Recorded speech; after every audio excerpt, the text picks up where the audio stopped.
My name is Spencer Brenner, and I'm the exhibition coordinator here at the Reese Museum. And I'd like to welcome you to the 10th annual Fletcher exhibit of social and politically engaged artwork. This has been my honor to actually work with the Dyers and Wesam. Actually, I've been working with him because he's been in multiple other Fletcher exhibits before. But this is my 9th exhibit that I've installed and worked with. So I've been real proud, and I've seen this exhibit progress, and just real happy to see where it is today. And I'm honored to see all of you here. So real quick, my job is to give you a little bit of housekeeping notes. So if you could please, right now, silence your cell phone or turn it off. And I'm actually going to do exactly the same thing because I don't want to be that guy. Also, if you are not aware, the entrance that you came in is the main exit. All other exits are alarmed and are for emergencies only. And that would be a really fun interruption that we don't want to have. So unless there is an emergency, please exit through the main door. If you need restrooms, they are directly down this hallway, men's and women's. And we also have an ADA compliant restroom just in front of our elevator, just around the corner as well. We do, right now, as you can see, we've manipulated this space. This exhibit, the Old Diriana Museum, Tennessee Antiquities, and Social Life of Stories involves a lot of borrowed artifacts from other venues. So we would appreciate if we could try to keep food and drink in our exhibition spaces of Fletcher and there. I know it's a little awkward, but that's just to keep things a little bit safer in here because we don't, we got a little bit extra protection. At this point in time, I'm going to turn things over to our director, Becca, to get things started. So again, thank you all for being here and enjoy.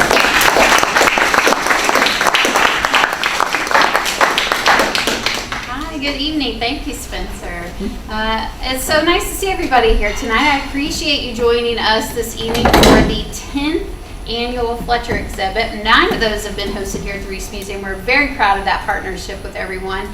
And I look forward to the Fletcher exhibition every fall personally because I think it's just really enjoyable to experience all of the different kind of flavors and personalities you get with group shows of this nature.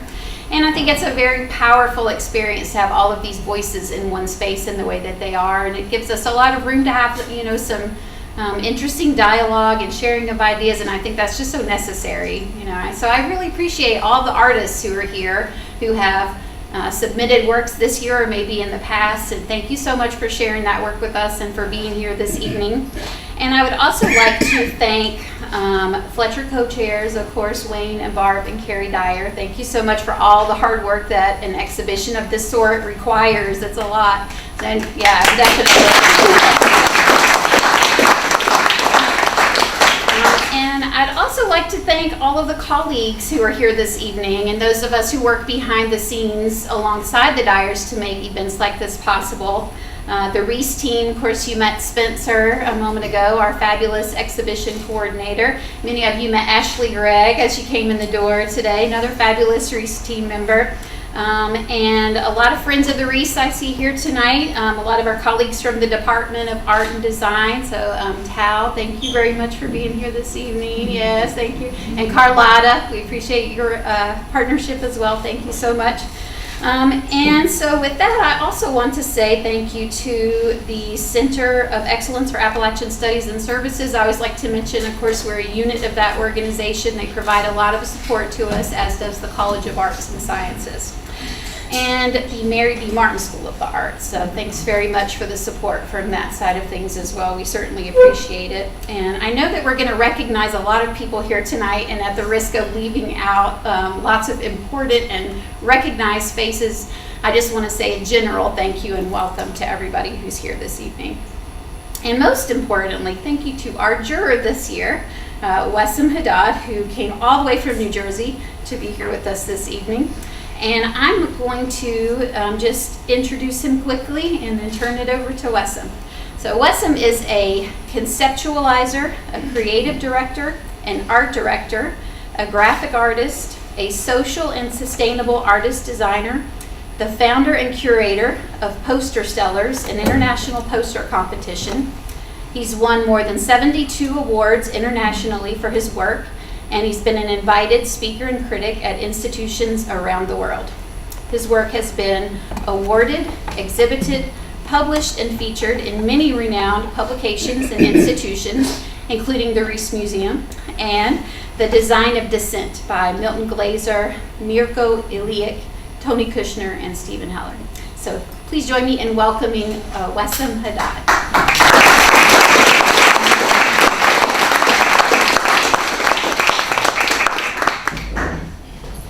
See if this thing is working out. Can you hear me? Yes. That's good. Okay. Thank you all for coming today. I can't express how much I'm thankful for everyone to participate in this exhibition and really to have the voice that we need these days with the current events that we are facing. As you know, many recent events that happened in here and around the world requires everyone to really speak about it. And whatever you are or whatever you do, please all the time raise your voices and try your best to, try to communicate these issues that we are having all the time. So I'm gonna share with you today some of my work, and it's not gonna be long. I know that many people, they don't like long talks. I'm gonna keep it short, to the point, and I'm gonna show you not just the pieces of my work, but I'm gonna explain as well the inspiration behind it and the process, because sometimes I believe that the process is more important than the artwork itself. And without any delay, let's start. So I'm going to start with the first project, which is the Majestic Forest poster series, A and B. So basically, I start everything with a concept or a philosophy about any kind of work that I want to do. So when I start designing something or I want to create something, the first thing that I look for is a concept or a line or a copy that I want to build up everything with it. So basically, when I started with this one, and I'm gonna tell you a very funny story about this project in specific. This project, I was very poor, so I had so many ideas to do things and everything, but I couldn't afford it. So for this one in specific, I was sitting in the kitchen. I remember this scene in specific, and in front of me there were like leftover matchsticks in there that we have been using, for cooking and everything. And I was like, hold on. And I always say it: the hardest things to see is the thing in front of your eyes. For Nietzsche, this is the saying, and I believe in that. That all the things that happening, it's there, but we need to see it. You know what I'm saying? So, the concept that I did here is one tree makes a million matchsticks. One matchstick burns a million trees. So, basically, my philosophy when I create something, that I concentrate on two things or two factors: simplicity and complexity. So I believe that simplicity sometimes is the highest level of complexity, but sometimes we need to do it the other way around, which is you need to be very complicated, to reach the simplicity out of things. And in my work, I try my best all the time to make something really hard to be copied. Again, why? Because this is how I think that without pain and suffering that you are putting into the thing that you love and the passion, I don't think it's gonna fly so high, when you design it or you do it. So, and in many artists, they know this. Without the suffering and the pain and everything, and putting all the effort and the sweat and tears to build something up, you will not feel the taste of success or achievement when you're doing it. So,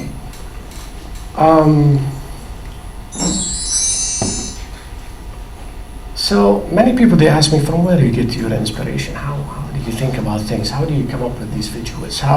What's happening inside your little mind? So basically, I can say one thing. Sometimes you see something is wrong and you need to do something about it. You don't wait for, like, many people, they tell me, like, how do you manage this kind of thing? Like, working in the commercial side of things and at the same time, and I tell them all the time, you need to be like Clark Kent, like Superman. You need to have these two lives. The first life, you go to this stupid job, you do your thing, and that's it, and you finish. But on the other side of things, you need to be the Superman or the superhero, to address, try to eliminate, stereotypes and shift perceptions and right wrongs. And this is what I believe when I do these kind of things. I keep the balance, or I call it the parallel equation of two things together. So they tell me, well, how do you, and sometimes it's just my hairbrush. Every day when I'm brushing my hair, I look at it and it looks exactly the same like the match itself. Or sometimes it's just a small portion of a Jackson Pollock painting.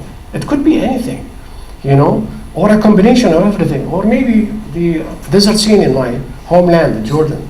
We are talking about 75% of my country, Jordan, it's completely desert.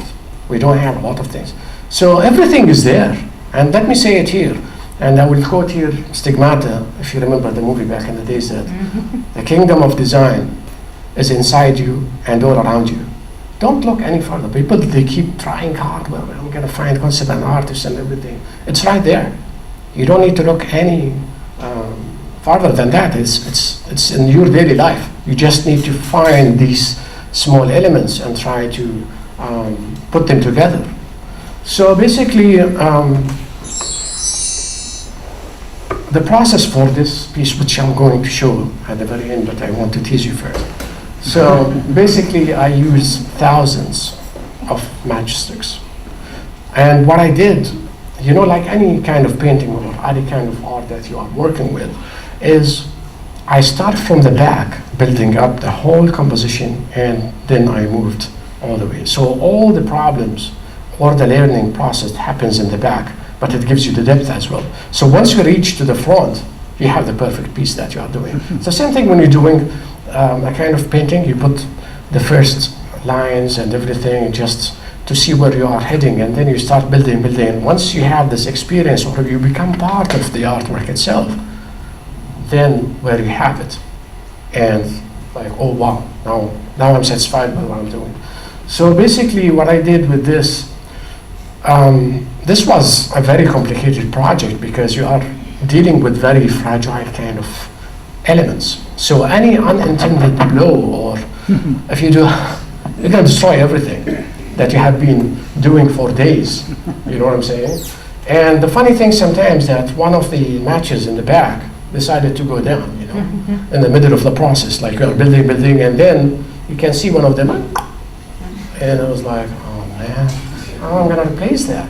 And you have to have all this, you know what I'm saying, like to have all the passion and everything, not to stop and not to give up and to keep going with the project, which is very hard to do. And on the top of all of that, I don't know how people, they survive, the bushfires that happens. I couldn't stand, the smell of the matches for just a few hours. So I don't know how people, they survive these things. With all the wildfires that are happening in Australia, California, and all these places, and really I don't understand. I couldn't sustain just a few hours of doing this. But after the days, I learned that all this suffering is part of the process itself. You know what I'm saying? This is how you feel that you are doing something, because you are suffering during the process itself. So so I design most of my work as posters, and then I printing and do everything with them. So let me show you the posters, because I kept you waiting for so long, so let's reveal them. So this is the one of the posters, and if you can notice here as well that on the ground, I try to use everything from the leftovers of the other that they were falling and everything, and build the ground to give it this depth that you can see. So all the errors that were in the background, you can see them because they're just meant to be there, to give you that depth that you want to see in the whole thing. Then I said, you know what? Let me challenge myself again. Let me do another piece with the same thing. So I did this one with a road this time. And sometimes the people ask me, can you repeat this again? I would say, maybe. but I don't really like to repeat this kind of work because it's really complicated and it's really hard for anyone to, with all the smell and everything, it was too much. And I remember that the kitchen was soaking with the smell for days. It won't go away. And even my family, they were like, man, can't you try something else? Why you pick these kind of subjects? Like, we have paint, you have, do something else. Why you need to do something that's so hard to, with all the smell and everything? And I told them, this is the whole thing. It's all about that.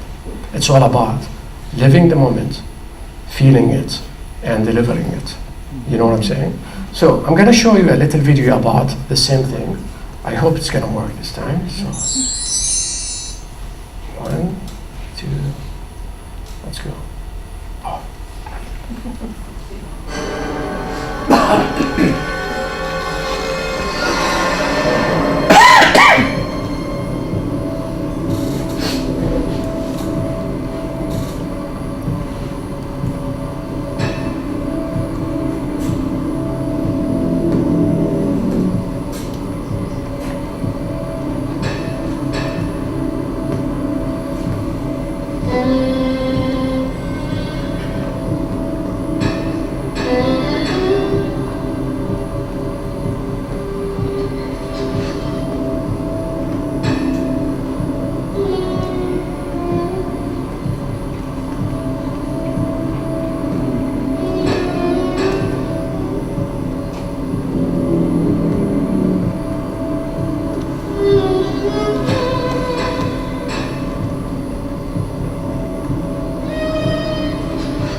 Go to the next one.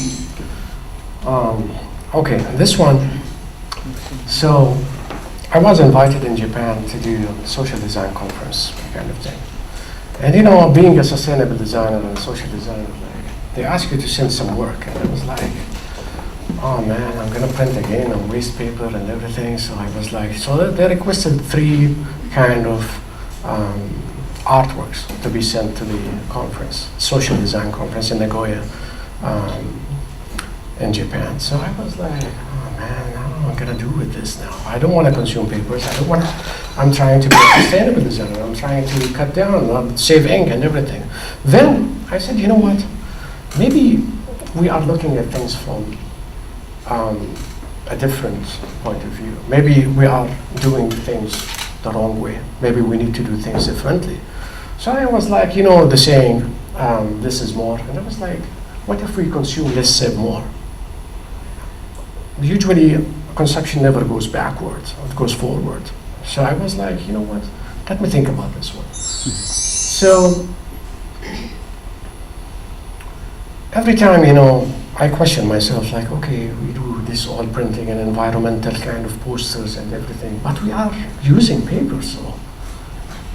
Like, we are contradicting ourselves with the whole thing, like, you know what I'm saying, like, what can we do about that? Then I said to myself, you know what? Let me try to find a solution with that thing. So, the international paper system, which is, 2 A4s become A3, 2 A3s become A2 and everything.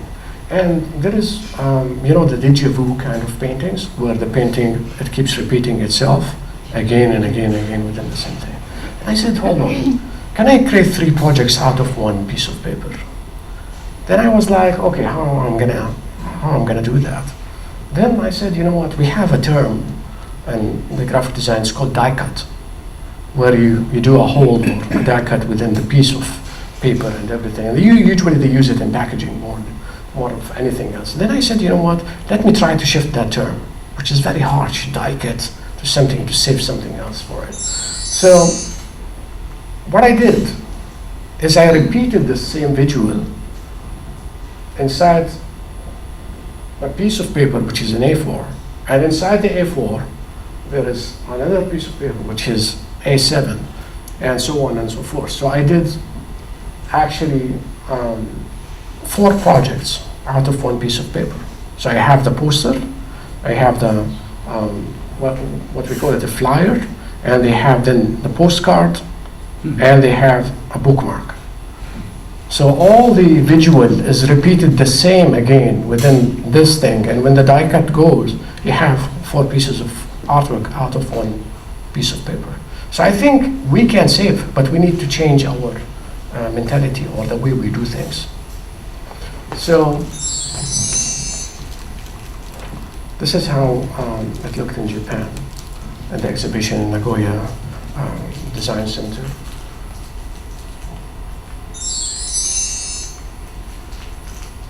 And this is when you take it out, this what you do, it becomes like this, and there is the rest on the table, but I don't have the picture for it.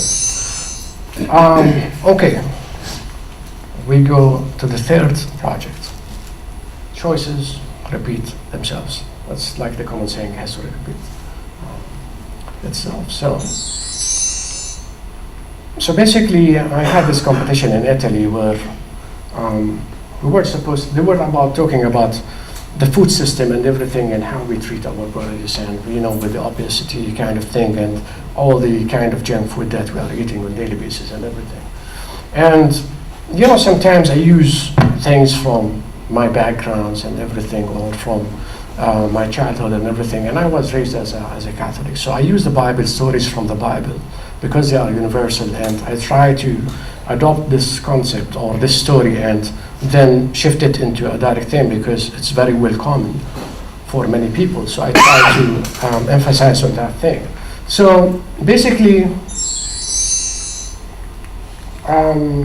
what I did is I took a very famous etching for Albert, which is Adam and Eve, and then I started to make them bigger and the other side. So this is the original one, and this is what I did with it.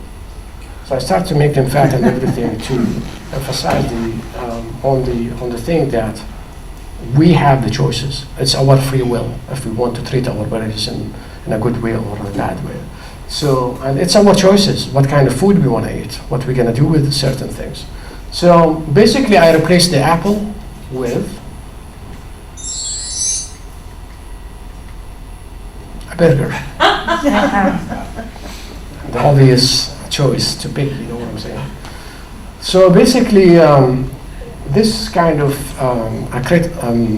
technique we use, a triggering technique that we play with time. This is something we use it in the industry. But we take something into the past or we go with it into the future. And this one I went to the past. This is what we call it, play with time. So basically this is the final piece. And it says their choices repeat themselves. So I don't know, it created a lot of, and it won in Italy, by the way. It was one of the winners there. And because sometimes you need to take something universal and try to just shift the perception of that thing or that story or that concept that people they already know.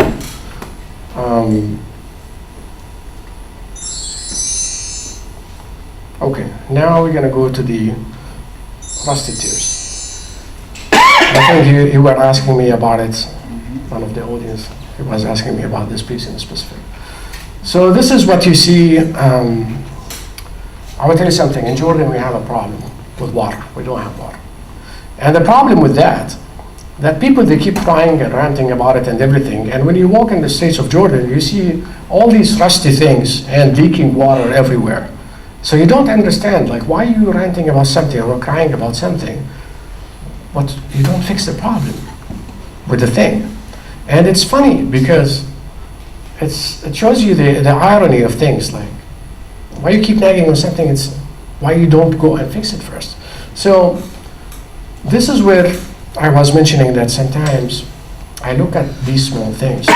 Maybe people will look at trust from a different perspective. It's just trust, you just change the thing and everything. But for me, it shows that trust happens for a reason, because nobody cares, because nobody is repairing, nobody is doing something. So sometimes I look at the negative aspect of things and I take them and use them in my visuals to create something, or to create the awareness that I want to communicate to the audience, or the target audience. So basically I was like, this is a common thing that you see, all these rusty sinkholes and all of that, and I was like, you know what, maybe if the rust is affecting me as a person, maybe I will understand more what's going on. You know what I'm saying? So what I did is this. Someday there will be no water but our tears. So it's kind of funny that, you know what I'm saying, that, as I said before, that we were crying and ranting about something. Why don't we fix it until it's going to affect us? When we don't have anything, then we will remember that, okay, now our future is rusty. Now we can go back in time and fix things. And sometimes when you look at, I use a lot of metaphor when I produce my artworks and everything, and trying to communicate a certain message. But here, having this sink and, a single tear is coming out of it and it's full of rust and everything, it will give you this kind of emotional aspect, because sometimes you need to hit on the emotional side of things, not the rational side, or sometimes you need both at the same time to be able to, communicate certain messages. And this one, this poster, I believe all of us, we remember this image. The little baby that was found on the beach, dead. He was a Syrian refugee trying to cross the sea to go to another place, but he couldn't do it. So basically, when I saw that image, like, I was a little bit like, I don't get it. Like, they have been killed right now by the wars and everything, nobody paid attention to it. But when we saw this picture, this peaceful little baby on the beach, everyone was talking about it, which is weird. But they are being killed right now. Like, why we are not doing anything about it? Why we need an image to make us remember about the wrong that we are doing as a human beings with all these wars and everything. So it was kind of, and as I said before, I use a lot of things from, the Bible because of my background and everything, and then try to implement all these pieces together to say something about a certain problem. And this is what I ended up with. And the header here, it says that no babies were harmed in the creation of this poster, but they are being killed right now. So why you need an image to remind you about something while they are being killed at the same time? Which is kind of weird. Like, if the media is not putting anything, that does not mean that nothing is happening there. And this is where I can say that the power of image, can change a lot sometimes. Because once you see it, it's different than not to hear about it. Because, again, it's right there in front of our eyes, but we don't see it.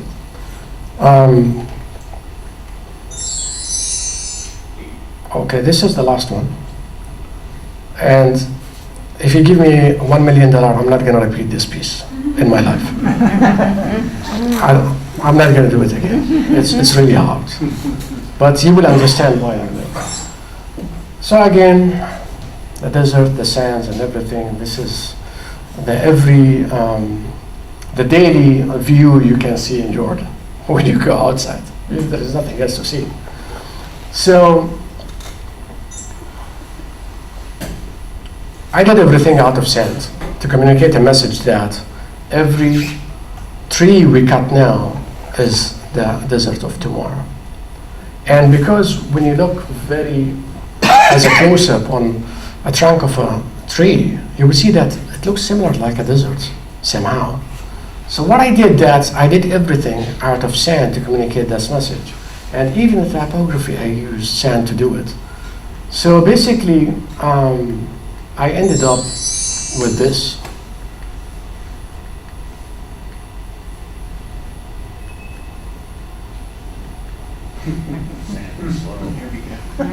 It's so complicated, a lot of sand in here, that's why it took the time for the computer to load it. Anyway, so basically what you are seeing here, which this will not give it justice, because you need to see it in a very large size to be able to see the details and everything. Everything you see here is made out of sands, not the camels, of course, because it can't be, but. And I added just a few elements here and there, just to communicate the idea that this is, chopped tree, to give it that feeling. And as I showed before in the close-up, that even the typography was made out of sand to communicate the message and everything. And this was really one of the toughest projects I have ever done, because it's really hard. In Jordan, we have this sand art where we do sand inside a glass, and we fill it with certain things like artworks from nature and everything. But honestly, this one, it took a lot of time. And the problem, because you are dealing with very small elements. After you finish, you look at it, oh no, doesn't even look good. I have to redo it again. Then you do it again, and then you look at it, oh, this is too much. I need to reduce the thing. So it went back and forth many times, just trying to figure out the final thing.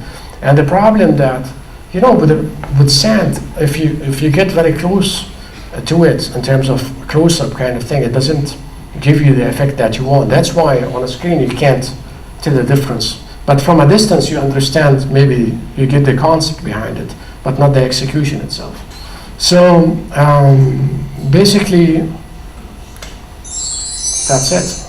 If you have any questions for me, or if you have any comments, please feel free to ask me.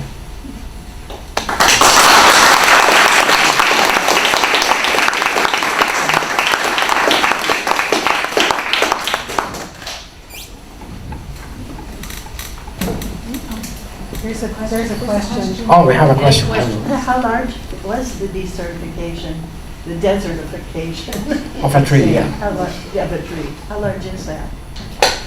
How large is it? You said it was a very large piece? Well, this one, I wanted it, to be honest, to be like 3 feet by something, because it's a proportion kind of thing.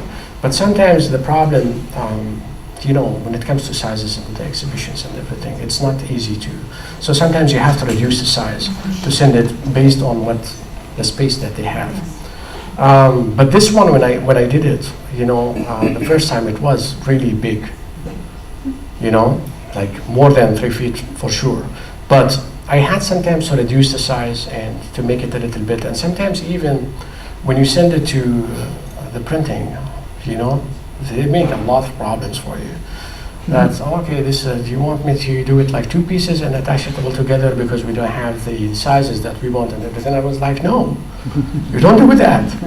Tell me you don't have the size, so we'll reduce the size, but don't make it like a puzzle, we connect these pieces, oh, it looks good like this. Oh, no, just keep it one piece. So sometimes there are difficulties with, out of your control, because of the technology, because of something that you can't really control. If it's up to me, I will make this really big as a piece, really huge, so you can see all the sand pieces and everything. But sometimes it's not easy to do these things.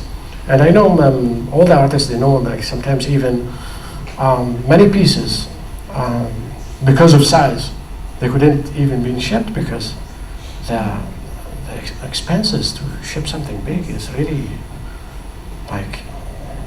we are talking thousands of dollars, which is a problem for some artists that they are living overseas and they want to send something. They're gonna spend 10K or 20K just to send one piece of artwork. That doesn't make sense. So sometimes I compromise with the size kind of thing, but with this piece in specific, I want it to be really big, but sometimes. Well, it's a beautiful, meaningful concept, and I will always picture it big. Oh, yeah, thank you so much. Wesam, how large was the model? I mean, what you were photographing? Okay. How large was that? So I would say when I did that piece in specific, I had to go with the camera all the way to the top, and I had to go down all the time, fix things and go up again. So I believe it was like by the ceiling, this height. I had to go all the way down. But the problem was that sometimes, when you have pets and everything, and you try to control them not to enter the area and everything. And sometimes, small things like, something passing by, or, just people walking by it because of the wind, they destroy the whole thing for you. Then I had to look myself inside the room, and I don't want anyone to. You don't want food? No, I don't want food. I want to finish this. Because every time, you are trying to, like, move, like, 2 steps, 3 steps ahead to finish the thing.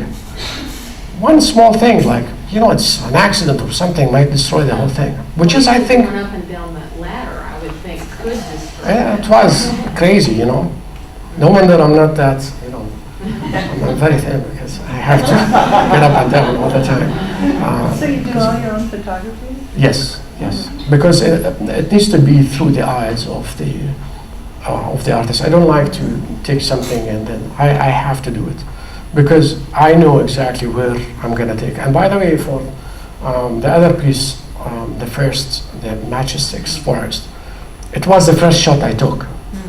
I took like hundreds of photographs, but the first one, it was the one. Always. Once you have it here, and you are happy with and the trick I believe with that one, it was the source of lighting. It was free. So I attached a wire, what do you call it, a bulb and a wire, and I was behind the camera and moving all around with my hand until I found the shot that I want and I took it. Usually when it comes to photography, they have one source of lighting or 2 sources, but they are fixed.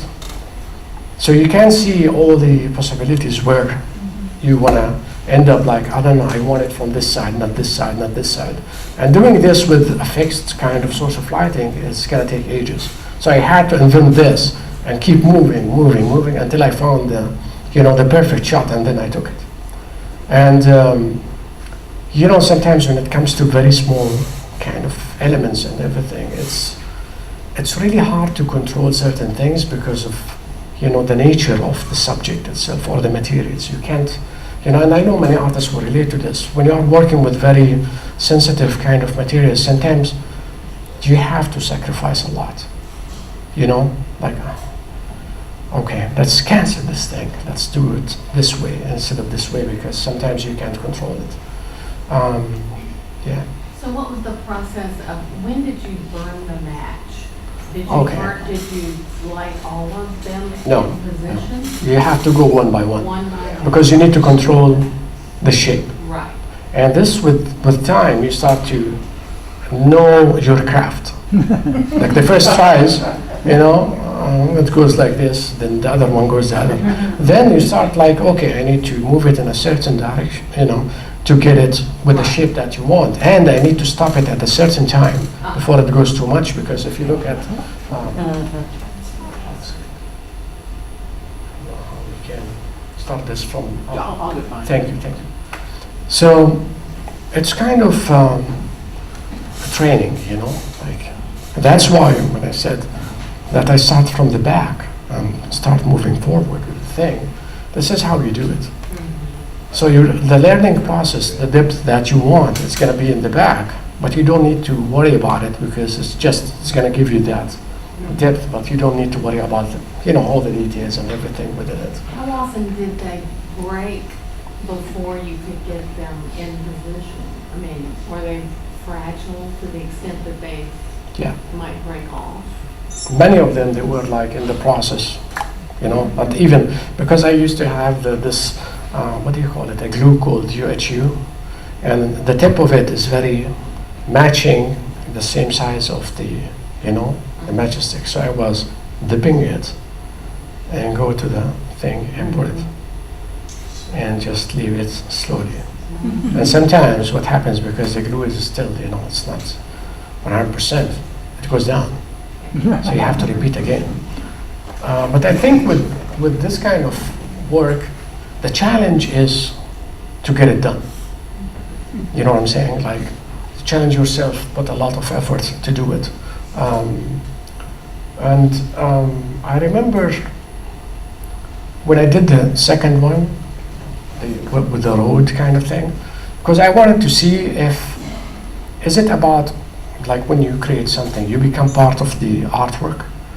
And the second time when I did it, it was faster. Because I learned everything. I learned the process, I know exactly how to do it. I know when to place my hand, when to remove my hand very quickly. So it was faster. So I believe part of the thing is the learning process. That's why I wanted to share the process as well, not just, oh, this is the thing and that's it. Because sometimes the process, accidents happen that might change the whole concept for you, or the whole, let's say, the final outcome that you wanted. Because sometimes I had to drop things, or something happens, oh, hold on, I need to go that path, because it's more powerful in terms of the execution or the concept that I'm trying to communicate. I believe, yeah.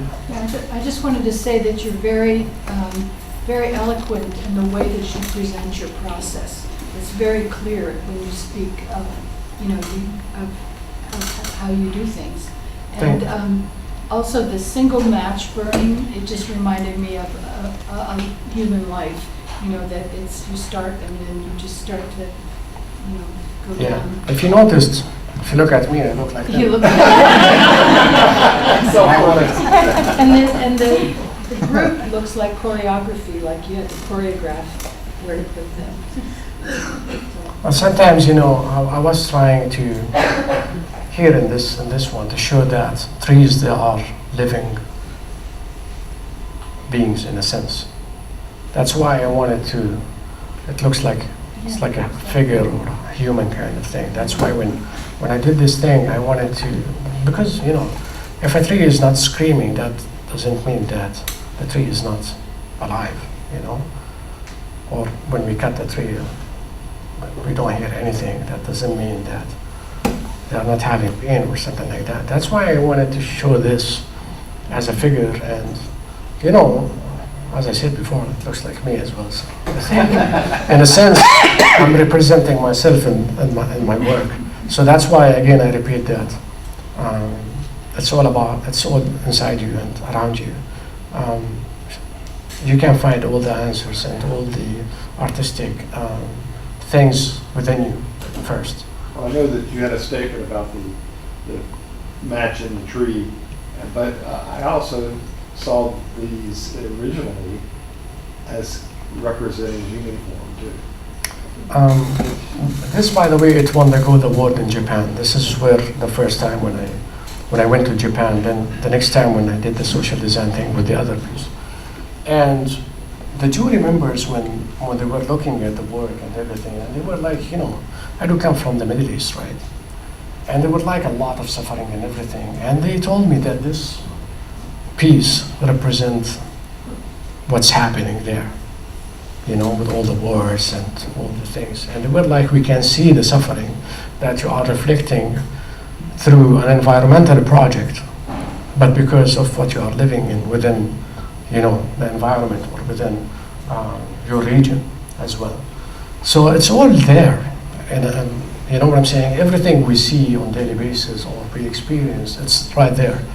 It's stored in a subconscious, then it comes into one thing together when you do like a piece of design or a painting or anything, or a ceramic or fabric. So I believe in this exhibition, Fletcher, and I hope, Fletcher, you are hearing us right now. I believe it's all about giving voices to the people that they don't, that they want to communicate certain things, or they want to express their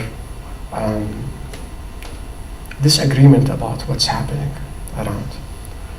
Because I always say it, if the artists or designers are not going to do it, who is going to do it? The people in power, they don't give a damn about anything. They are creating all of this for a reason, because they want to stay there in power and to put everyone within this state of fear kind of thing. So I thank you all for coming, and I thank everyone from the artists that participated in this. Thank you for being so good and nice and keep this going. And I'm sure that Fletcher, he has a smile on his face right now, looking down at us right now.